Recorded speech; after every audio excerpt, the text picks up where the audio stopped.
டேய் கூட்டமா இருக்கா? ஃபர்ஸ்ட் அட்டெம்ப்ட் அப்படிதான் இருக்கும். போ ஜாலியா இருக்கும்.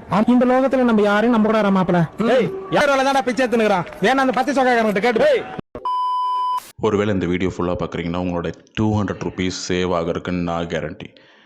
டெல்லியில் இருக்கக்கூடிய ஒரு கேங் ஆஃப் கேங்ஸ்டர்ஸ் அவங்கள மீட்டிங்கில் ஒரு நாள் போலீஸ் ஷூட் அவுட் நடக்குது. அதில் ஒரு அப்பாவி பேப்பர் போடுற ஆள் செத்து போகிறாரு.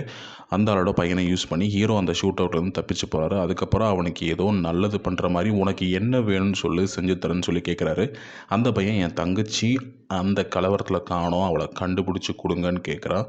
சரி ஓகேன்னு சொல்லி அந்த பையனை ஹீரோ தன்னோட கேங்கில் சேர்த்து வைக்கிறாரு. சோறு போட்டு வளர்க்குறாரு. அவன் பெருசாகி அவரை விட ஒரு கேங்ஸ்டராக மாறுறான். அவன் பேர் அமரன். அவனை வளர்த்தின கேங்ஸ்டர் பேர் ரங்கராய சக்திவேல். ஒரு பாயிண்டில் சக்திவேலை கூட இருக்கிறவங்க சுட்டு சதி பண்ணி கொலை பண்ணுறாங்க. அவர் செத்துட்டாரா இல்லை திரும்ப வந்தாரா, பழி வாங்கினாரா, அதுக்கப்புறம் கேங்குள்ளே என்னென்ன நடக்குது, என்னென்ன ஃபேஸ் பண்ணுறாங்கங்கிறது தான் மீதி கதை. ஃப்ரெஷ்ஷாக இருக்குல்ல? கமல்ஹாசன் கர்நாடகா கிட்ட மன்னிப்பு கேட்குறாரோ இல்லையோ, தமிழ் மக்கள்கிட்ட கேட்கணுன்னு எல்லா வீடியோஸ் கீழேயும் ஒரு கமெண்ட் வந்துட்டுருக்கு.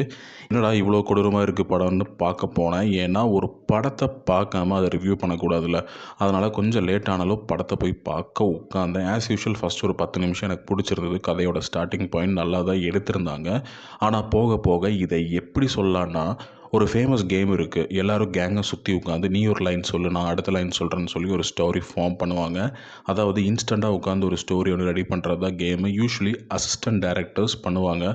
எல்லோரும் அவங்கவுங்க க்ரியேட்டிவிட்டி யூஸ் பண்ணி அந்த ஸ்டோரியை ஃபினிஷ் பண்ணணும்.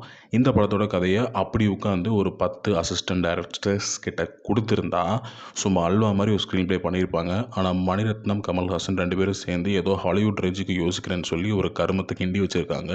இவங்க 2 பேரும் நல்ல ஃப்ரெண்ட்ஸ்னு சொல்லிக்கிறாங்க. பர்த்டே விஷயலாம் பண்ணுறாங்க.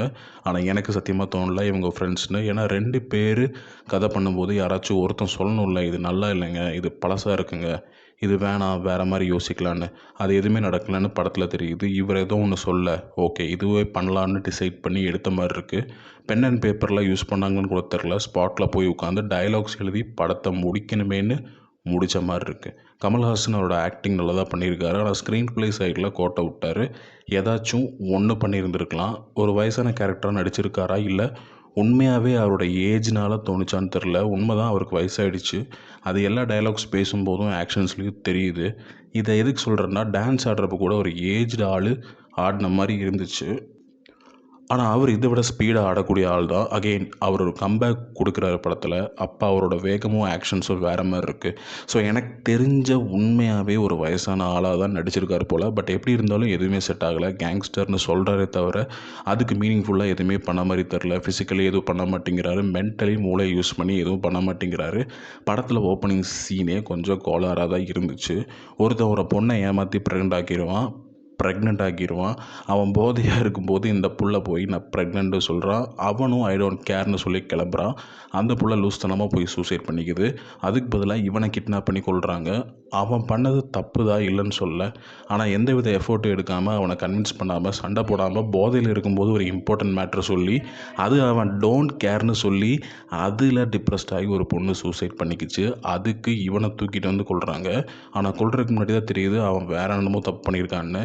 ஆனால் மொத்தத்தில் டோட்டலி அந்த சீனே கன்ஃபியூசிங்காக இருந்துச்சு. ஒரு எமோஷனும் வரல, ஒன்றும் வரல. சிம்புவோட இன்ட்ரோவுக்கு ஒரு பரபரப்பு இல்லை, சப்புன்னு இருந்துச்சு. ஆக்ஷன் சீக்வன்ஸ் ரொம்ப போரிங்காக இருந்துச்சு.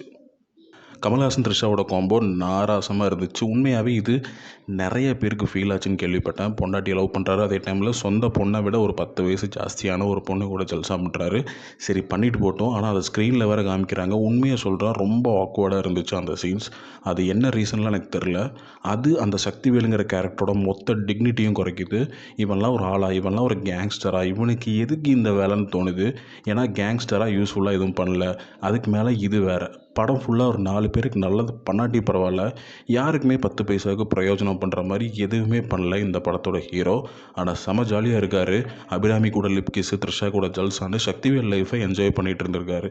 அதே மாதிரி அந்த பக்கம் சிலம்பரசன் டிஆர் நல்லா வேஸ்ட் பண்ணியிருக்காங்க. அவ்வளோ ஃப்ளாட்டான ஒரு கேரக்டரு. அவனுக்கும் படத்தில் ஒரு குறிக்கோள் இல்லை. ஏதோ பண்ணுறான், கொள்கிறான், திரும்ப வரான், த்ரிஷாவை சைட் அடிக்கிறான், அவ்வளோதான். ஸோ படத்தில் யாருக்கும் எந்த பர்பஸும் இல்லை. ஏதோ நடக்குது, நம்மளும் உட்காந்து பார்க்குறோம். எப்படி இந்த மாதிரி ஒரு பழைய கதையை எடுத்து இவ்வளோ மொக்கையாக எக்ஸிக்யூட் பண்ண தோணி இருக்குன்னு எனக்கு புரியல. ரொம்ப கஷ்டமாக இருக்குது. அலி அஃப்சல்லாம் என்ன மாதிரி ஆக்டர்னு தெரியுமா ப்ரோ? அவரை போய் மணிரத்னம், கமல்ஹாசன், ஏஆர் ரஹ்மான் இவங்களாம் நம்ம லைஃப்பில் பண்ண இன்ஃப்ளூயன்ஸ் என்னன்னு நமக்கே தெரியும். Mainly 80s and 90s kids அந்த அளவுக்கு லெஜெண்டரி ஆளுங்க ஒரு குப்பை கதையை எடுத்து அதுக்கு தக் லைஃப்னு பேர் வச்சு ப்ரமோஷன் பண்ணி பார்க்க வச்சு எப்பா சொல்கிறக்கே ஒரு மாதிரி இருக்குது. இதெல்லாம் அவங்களுக்கே தெரியாமல் நடந்துச்சா இல்லை ஆடியன்ஸுக்கு போதும் இது போதும்னு ஒரு பாயிண்டில் ஸ்டாப் பண்ணிட்டாங்களான்னு தெரில. எதுவாக இருந்தாலும் this is one of the disaster films of all time, சந்தேகம் இல்லாமல் சொல்லலாம். அப்புறம் த்ரிஷா மேமுக்கு என்ன பிரச்சனைன்னு தெரில. இந்த இயரில் 3வது வாட்டி அவங்கள ஸ்க்ரீனில் பார்க்குறேன். ஆனால் 3 படத்துலேயும் ஒரே நடிப்பு, ஒரு டிஃப்ரென்ஸும் இல்லை. இவ்வளோ ஓவர் ரேட்டடாக மாறுவாங்கன்னு எதிர்பார்க்கல. படத்தில் ஓரளவுக்கு நல்ல பெர்ஃபார்மன்ஸ் கொடுத்துருப்பாங்கன்னு நம்ம யோசிச்சுட்டு இருக்கும்போது அதில் வரக்கூடிய ஆளுங்க சிம்பு கண்டிப்பாக இருக்கார். ஆனால் அவர் நடிப்பு அந்தளவுக்கு ஒரு ஆவரேஜாக இருந்தாலும் கூட போரிங்கான சீனில் டைல்யூட் ஆகி போயிடுச்சு. இதே கண்டிஷனில் ஜோஜு ஜார்ஜ், அபிராமி, கமல் பொண்ணா நடித்தவங்க, நாசர் எக்ஸெட்ரா போட்ட எஃபர்ட் எல்லாமே இந்த போரிங் ஸ்டோரிக்குள்ளே மறைஞ்சு போயிடுச்சு. மகா மோசமான படம், ஒரு கேவலமான எக்ஸ்பீரியன்ஸ். அவ்வளோ ஆசையாக போய் தியேட்டரில் உட்காந்து படம் பார்க்கலான்னு போனால் இந்த மாதிரி கருமத்தை கிண்டி கொடுத்துட்ருக்காங்க. இது இப்போ நிறைய நடக்க ஆரம்பிச்சிருக்கு. இதுக்கு என்ன ரீசன்னே தெரில. 2.5 மணி நேரம்னா சும்மா இல்லை, என்னென்ன பண்ணலாம் அதையெல்லாம் விட்டு இவங்க பண்ணுற கூத்தை பார்க்கலான்னு போகிறது ஒரு என்டர்டெயின்மெண்ட்டுக்காக தான். அது உங்களால் கொடுக்க முடியலன்னா பின்ன எதுக்கு கமல், எதுக்கு மணிரத்னம், எதுக்கு ஏஆர்ஆர்னு தெரில. ஏஆர் ரஹ்மான் பிஜிஎம் எல்லாம் சுமாராக இருந்துச்சு, அப்பார்ட் ஃப்ரம் 2-3 பிஜிஎம். அதை விட பெரிய சம்பவம் படத்தில் எல்லோரும் எதிர்பார்த்த பாட்டு ஒன்று கூட வரல. ஃபர்ஸ்ட் ஆஃப் ஆல் எதுக்கு இவங்க சாங்ஸ் ரெக்கார்ட் பண்ணுறாங்கன்னு எனக்கு தெரில. சும்மா ப்ரமோஷனுக்கு யூஸ் பண்ணி அதுக்கப்புறம் விட்டுறாங்க போல். படத்தில் வைக்க முடியலன்னா அப்புறம் எதுக்காக சாங்ஸ் ரெக்கார்ட் பண்ணுறீங்க? லாஸ்ட் ஷாட்டில் தான் விண்வெளி நாயகா வருது. அந்த ஷாட்டுக்கு நீங்கள் சிரிக்காட்டியோ இல்லை உங்கள் மூஞ்சியில் லைட்டாக சிரிப்பு வராட்டியோ என்னடா இதுன்னு யோசிக்காட்டியோ நான் ரிவ்யூ பண்ணுறதை ஸ்டாப் பண்ணிடுறேன். அந்தளவுக்கு அற்புதமான ஒரு பிளேஸ்மெண்ட்டு. தப்பி தவறி படம் பார்த்துருந்தீங்கன்னா உங்களுக்கு தெரிஞ்சிருக்கும்.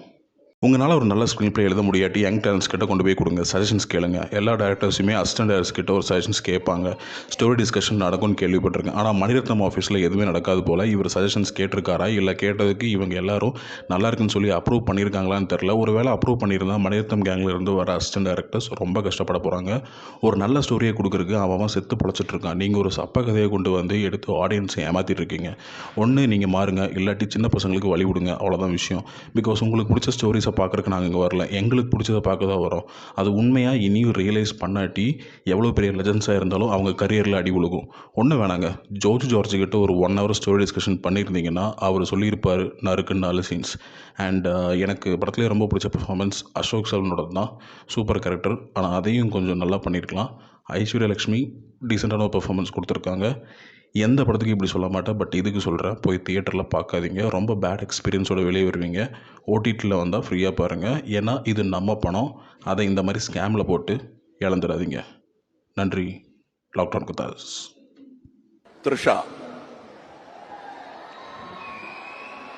அவர்கள் அழகு அப்படின்னு அடிக்கடி சொல்றாங்க. அதெல்லாம் யாருக்கு வேணா விண்வெளி நாயகா